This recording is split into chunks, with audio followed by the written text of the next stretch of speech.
other parties that would mean Netanyahu for the first time in 11 years would not be the prime minister of Israel, he announced that he was suspending those negotiations. And the more that there is an escalation in Israel, the more pressure there is to have what people call a national unity government, meaning leaving Netanyahu in power. So I just think that kind of context can be useful in understanding the very rapid escalation and the extremely aggressive actions of the Israeli police, and also just, them being kind of shameless about it. I mean, the police commander saying we need to use more force, which is very unusual for this kind of situation. And the other word of context I would offer is just, again, what other speakers mentioned in terms of the apartheid framework. So let's just remember in terms of Sheikh Jarrah that the reason these protests are taking place is because there's a very open plan to kick Palestinians out of Sheikh Jarrah as part of a published Israeli governmental plan to ensure at least a 60% Jewish majority in the city of Jerusalem. So these are all, this is violence that's taking place as part of a very well-detailed and documented policy that, we should just keep in mind as we're explaining to people why this is happening. And that's all really I want to offer.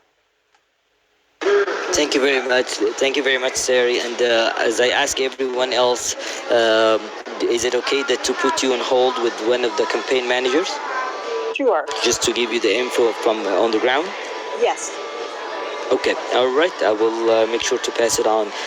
Thank you for coming in. I know you have another meeting, so we will take a word from each person on the panel here, and then we go ahead and call it off after I hear from Wafa and Amin at the end. So we'll take Samra, please, from Jordan. Hello. Hi, everyone. Hi. Thank you for having me. I don't have much things to do. I'm just going to hear you. Okay. Thank you, Samra, very much for being with us. Thank you. Mohammed? Yes, Wafa, go ahead. Let me reiterate what Sari just said. Sure, please do. In 30 seconds. Sure, what Sari just presented to us is she's trying to explain what is happening right now, why is it happening right now, and connect it to Netanyahu desires to keep himself in office and gain politically because of the pressure of the right wing to win the elections. So that's why he has to go to extreme measures to prove his loyalty and his, let me say, his will to do whatever it takes to please the right wing. And that's what is the force for the current affairs. But then again, there is, of course, the original plan and of taking over Hay Salwad and Hay Sheikh Jarrah. So thank you so much, Sari, for bringing that point. And if any of our speakers, Medea or Ariel, you'd like to comment on that, and especially the role of Netanyahu and in this war crime, we would like to hear from you.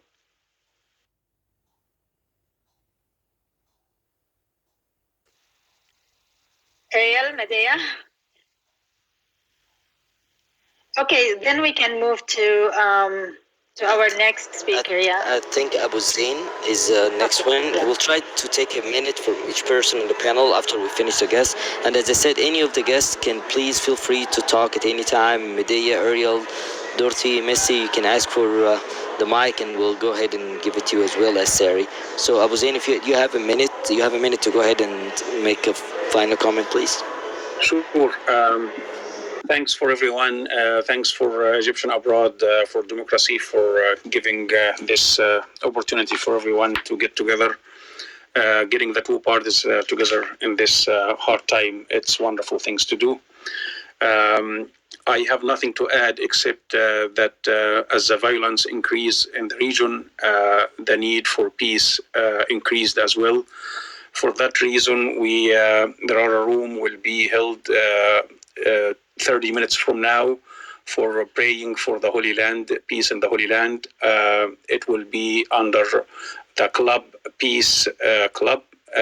We welcome everybody to come to pray in his language, in his own way, just to bring peace and serenity to the Holy Land. Thank you. you very much, Adesina. Dr. Asmat, are you ready to talk? And then after that, we'll take Shams and then Bahgat. Dr. Asmat, are you ready? Okay. Dr. Asmat must not be ready. Shams, you can talk right now. Thank you very much, guys. I'd like to thank each one for standing by justice, not necessarily by Palestinians, but by justice. And our cause and our call for justice is a just call. I am a Palestinian refugee. I have lived a separate life from my family. I have siblings whom I haven't seen until they died. That's just a result of a natural result of the occupation, of displacement, of becoming a refugee for such a long time. I'm a 51 years old woman, so I have lived the most part of the 74 years of occupation since 1948. Today, we've lost 6 children to my cousin from Beit al-Masri. Allah yarhamhum. We count them as beautiful shaheeds in Al-Jannah.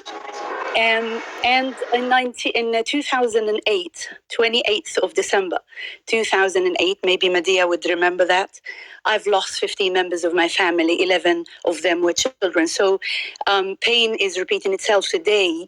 The difference is that we are talking, that we have a platform like this, that we are able to hear each other and air our concerns and probably make some movements, practical movements and productive movements towards achieving something. That's the difference from the time 2008 when I've lost my family. Later on, I've lost my brother, and then we've lost in total 35 members of my family. I don't need any sympathy or any condolences. These are just a fraction, drop in the ocean from the bigger family, the entire Palestinian family. Our family is the whole Palestinian nation. So I don't actually take any condolences for my blood family, if you know what I mean. I hold the American administration, the American people's tax money. I hold you all responsible because the bombs that dropped over my family, my immediate family, were made in the USA, were paid by the USA taxpayers' money, and they were supported by the administration of America, whomever the president was. They were gaining a full support that Israel has the right to defend itself. So Israel had the right to defend itself by killing children, by killing civilians in Gaza, by also the American machine of media keep repeating the narrative of the Israelis, ignoring the just call for the Palestinians, ignoring the basic rights for the Palestinians to live in dignity and to live in safety. Like, this is the basic need for any human being. So I first hold you all accountable. I'm not saying it out of anger. I'm saying it out of love, that instead of doing pressure on Israel, stop paying the taxes and aiding Israel with arms that are killing our families, killing our brothers and sisters and our children. That is the number one call for justice. I air towards you guys. It's a message. You carry it in your brains, in your heart, and you carry it in your conscience, and bring it forward to whomever you think is a decision maker.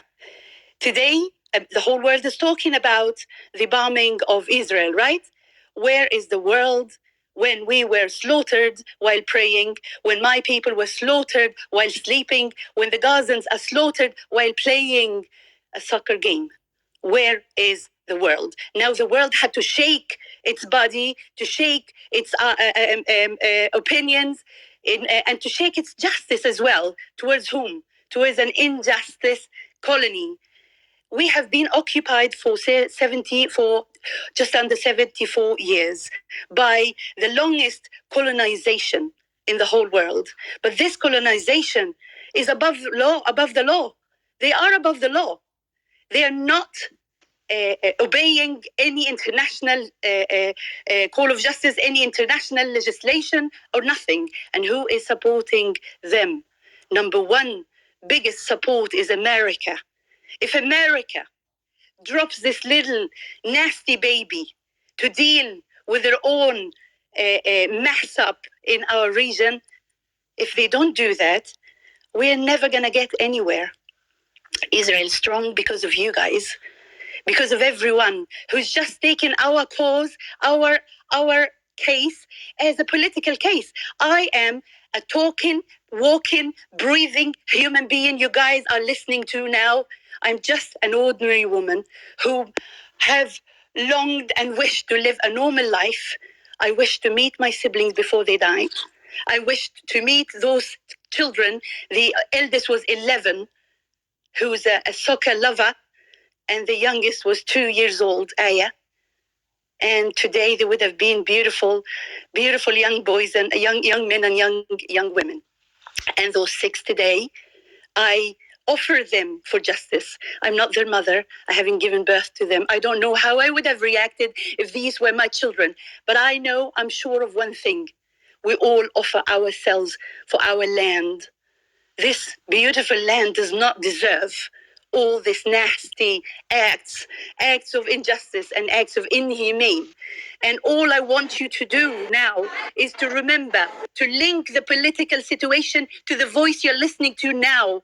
I am a human being who have not been in my parents' funeral, who are my family buried in churches and Muslim cemeteries, whom have been scattered around the world. We don't even know each other. We are the Jews of the past, and now it's the time to do us justice. Thank you for giving me the time. I'm really sorry I have taken more than the minute you were talking about, Mohammed. No, you're amazing. My heart goes for you, Shams. Yeah, very good. Anytime, Shams, if you feel you want to talk again, please do so, okay? Dima, go ahead, and Dima, then we'll take Rek after that. Dima, she's one of the campaign also managers, so go ahead, then Dima, can you talk right now? Yes, good evening, everyone, and thank you, Mr. Muhammad, for the coordination and the preparation for such a room. We need more of these room actually, and I want to thank you all for supporting our cause. But today we are speechless because we're following all the breaking news coming up from Al-Aqsa Mosque right now. People are being brutally attacked. No medical help can get inside to help those people inside, our injured people inside. Also, at the same time, there are many attacks in different places, and unfortunately, no one is sending and telling the story and telling the Palestinian narrative in the West. I'm so unfortunate to read and see how they express that Israel has the right to defend itself while they are attacking, and they've been attacking since 1948. We didn't breathe. We are flowed every day, and what's happening is actually I'm speechless. Till when? Till when? You need to support us from there. You need to speak out on behalf of us, because it's time for everyone to gather there and share the real story. I feel ashamed that I live in such world that until today, a lot of kids, like 15 killed people in Gaza. I don't know what to say. Till when? Do you need more bodies? What do you need more? So I hope you send our voices to whoever you know that will do something, will do a pressure, who can get to Biden, to his administration. And we salute that you are here to show your solidarity. But I hope you do something more this time, because the things that are happening back home are, I don't know, I can't even really express it. Thank you, Mr. Muhammad, and thank you, everyone, for being here today. Thank you, Dima. Thank you. And as I said, I will make sure to put you in contact with the right people. And the reason of the room today is to deliver your message to the whole world. That's why we have Medea, Dorothy, we have Missy, everyone else here around. That's the main reason of getting this room together. All right, we'll go ahead and take, please, if we can take a short statement or comments right before we close. I will take, so Rick, go ahead, if I say your name right. Rich Latif. Rich Latif. Okay, sorry. Go ahead. Well, I'm also like Shams. I'm a Palestinian refugee, and like basically, before I talk about the escalation today, which really, like, you know, as a human, I wish it didn't happen. Like, I wish it was just some sort, like they left it as some sort of, you know, like. Just a protest, and people and Palestinians are just asking for the liberation without any lives lost, especially children. However, like I just want to say a short also speech about how I used to feel. Like, you know, a while ago I was just thinking, like, you know, maybe there will be a peace process. Maybe I will, you know, I will regain my birthright. You know, I was deprived from my birthright in my country. I was always living as a refugee, like I'm a denied person. Like, you know, I mean, we're Palestinians. We have history as well. We didn't come from Mars. We didn't come from anywhere. You know, those exact people who were in Palestine on Jesus' time, those are the same people who continued to be there. And just the matter of, you know, some of them became the first Christians and some of them just became Muslims. And, you know, if you change your belief, that doesn't change who you are. You know, people are now becoming atheists. So what? You know, so what? Does that change that they are English, that they are French? No. So we are the same, but, you know, we have lived a very different life. Like, you know, my people live in camps in Lebanon, in Jordan, in Gaza, while in the other hand, Israel really asked Jews from Iraq, Yemen, everywhere to leave their lands, to leave their houses, to leave where they belong, to come there and not be allowed to return to where they come from, while they just replace me and I become a refugee. How is that fair? How is that something that is the world is just put up with and allowed all this time?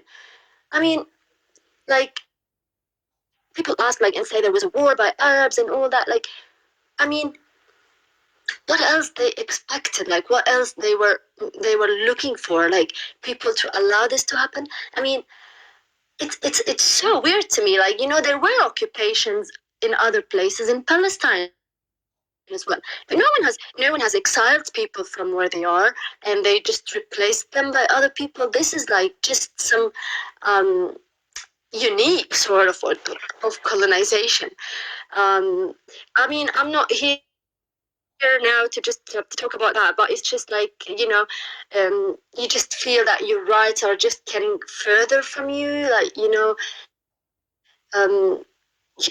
you just feel like, you know, there is probably no way to, you know, to get anything done. But again, wars and wars, like, you know, because the greediness is just increasing. Like, you know, they just think they can take more and more and more. And, you know, while in the other hand, there was United Nations laws that, you know, that could have settled things probably. Like, you know, people could have lived together maybe if they, you know, if they weren't greedy and stubborn. I don't know, like, what else they're expecting. There will be another war. Like, there will be, like, they will not have peace. We will not have peace. I mean, come on. Like, before 1948, Palestinians were living in peace in their own villages and lands, and Jews came there. No one kicked them out. No one told them anything. But you can't just come and rule. You know, like, you know, if the Jews came and didn't ask to take over the country, probably by now they would have been a big part of the country. They would have been ruling because they came from Europe. They had more knowledge than us, probably. But, like, you know, they just wanted to occupy the place, and they did. That's the result, you know? Millions of refugees from us, and they are not living in peace. What was that for? Like, they will not be in peace until we have justice as well, because we are humans as well. And, you know, it's very natural. It's very natural that, you know, what Shams was feeling, you know, she was not allowed to live a normal life because she had to go probably get a citizenship somewhere. Why? Because she was deprived that. I mean, look at us. Look at all the countries around us. It's all ruined almost because of just illegitimate presence. That didn't need to be this way. Thank you very much, Rick. Hey, Thank you Mohammed, for your statement. I have a very quick comment. Okay, please do, because I'm trying to have my fellow Egyptian citizen to be at the end. My main concern is the guest. And I'm actually a U.S. citizen too. Yeah. but Go ahead, Mohammed. Go ahead. Yeah, I actually grew up here, but well, I'm still an Egyptian citizen as well. Go ahead. You have a minute. Go ahead. Absolutely. So I think we're experiencing the outcomes of the remnants of the former administration in the White House. So the official recognition of Jerusalem as the capital of Israel definitely paved the road to the violence that we see today, and in fact gave Netanyahu the opportunity to profile for his conservative far-right constituents in Israel. And I think we're all aware of the potential legal trouble that he's about to face soon in the Israeli court. So the argument that we should emphasize on is how the previous administration aggressively attempted to relinquish the two-state solution. And despite the platform of character that Biden ran on, he did not reverse the Jerusalem executive order, which I think is problematic for the peace process. So I think we should focus on that voice of reason, that we're trying to stop war from happening and from outbreaking in that region, because historically, whenever tensions like that happened, that always encouraged Hezbollah and the militants to respond aggressively, despite the disproportionate power that they have with the Israeli government. And unfortunately, the victims of that retaliation are always the citizens of Gaza and the citizens of southern Lebanon. So we just want to make sure that we also advocate for reason in order to stop war in that region and restore that previously endorsed perspective by the Department of State and the European Union for the two-state solution. That's all I wanted to share. Mohammed, thank you for your good word. Appreciate it. We'll go ahead and take right now Mr. M. Kamfer. Mohammed Kamfer. Mohammed Kamfer. Go ahead. Yes, hi everybody. As I believe now, the awareness of the Palestinian case and Palestinian problem is becoming more clear and for the whole world mostly. Especially maybe Zionism. A lot of Zionists are turning away from the original ideology, and many of them have now created maybe some organizations which many of us don't know about mainly. I mean, I believe we are supposed to start look at them, talk to them, maybe if they are sincere. I believe many of them are. I believe we have to create some kind of maybe association maybe with them, so that we can also talk from their point of view, that they are misled by the original Zionism ideology. Now they are supporting the Palestinian point of view, and many of them are doing very, very good, I mean, for the Palestinian cause. We have to start, establishing those kind of what they call it. I think other than support, actually, is stronger. But that's, I think, the point I just wanted to say. Also, not only Zionism, there is a lot of organizations in the West. And I believe we have to be more active in those kind of organizations. And thank you. Thank you very much, sir. Thank you very much. We'll take right now Rams. Go ahead. Rams Shellback. I'm trying. Yeah, thank you so much, Mohammed. I'm just here. You're welcome. I'm just here to support my fellow campaigners under the United Palestinians group for the Sheikh Jarrah campaign. So if there's any question, I'll jump. And I'm sorry, I had a meeting, so I had to jump out and come back again. Rams, can you please tell us a little bit about what you're doing, what you're working with, who are you working with, and what you're basically focusing? Thank you. Okay, thank you so much, Amanda. And thank you everyone for this room. And I'm sorry I've missed probably the meat of the room. So I work with the social media and content creation team.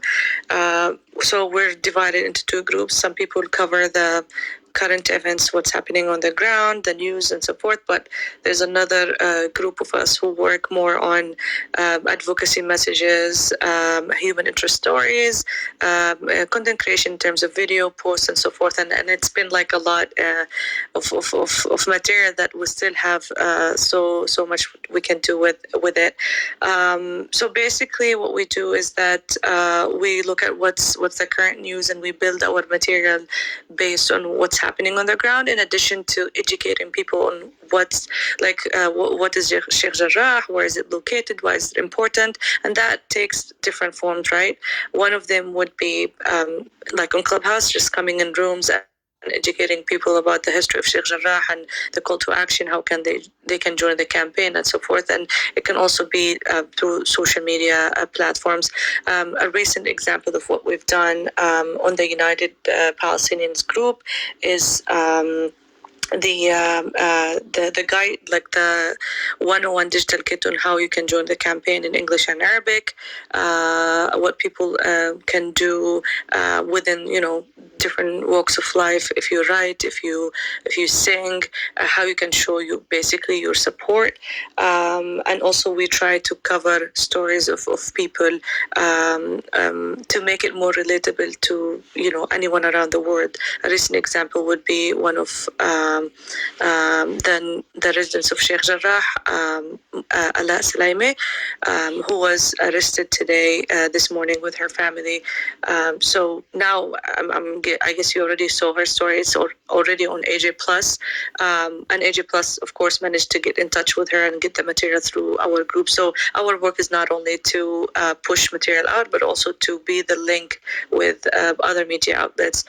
So just sharing the stories of Sheikh Jarrah people and showing how they are people with rights, how you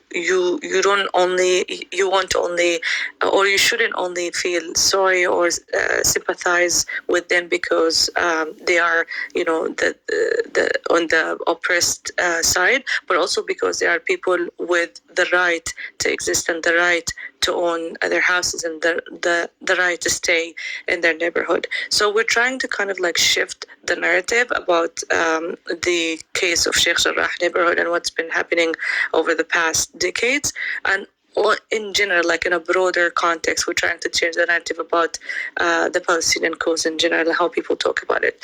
And that, of course, doesn't happen in one go. We have to build on each other efforts. So, and I guess this room today is another example of how we can expand what we do, learn from your expertise. I know you guys at Code Pink have a lot of experience, and you can also like teach us something from what we can do in terms of like advocacy and lobbying, because I feel like we have a lot of expertise, but sometimes when we go a little bit on a larger or a broader scale, addressing the international community, whether with op-eds or with lobbying groups, or like how we can pressure international media and the network in general, we might need more support in this. So I hope that you guys can give us some support in this area, and I'm very happy to answer any question you may have.